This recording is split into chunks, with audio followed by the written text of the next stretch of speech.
اول درس اللي تعلمته في البروسيس ديال لامبورطاسيون كلشي دوزتوني في الشنوا. اول حاجه اول درس حطها في راسك مهمه دي بزاف، انا اللي ريلي دابا هاد الاولى كاع نقدر نقول لك هي السيس يدار عليه كلشي. هو عمرك ما تامبورتي ولا مثلا تجي عندك شي فكره في راسك تقول بلا انايا هنايا غادي نجي نامبورتي اي حاجه كما كانت، غادي نجي للشينوا تبان لي شي سلعه زوينه ولا كذا ما كنفهمش فيها، تبان لك في ثمن اللي مزيان حيت انت غير قالوا لك باش بغيت تامبورتيها. هنا غلط كبير.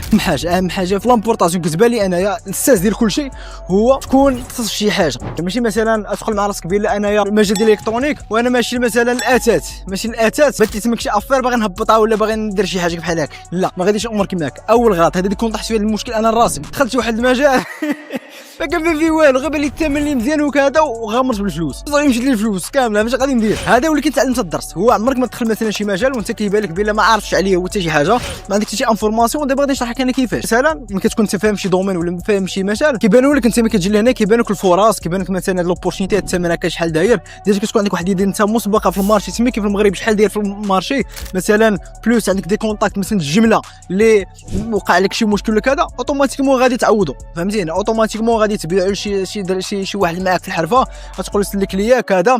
وكي بلوس كيبان لك نتايا البوتونسيال فيه. مثلا انت كتدخل شي حاجه اللي ما عندك عليها حتى شي معلومه، ما عندك حتى شي حرفه، ما عندك حتى شي حاجه اللي شي ايديا في راسك، صافي اوتوماتيكمون غادي تنصب عليك. نعطيك واحد المثال واحد اخر.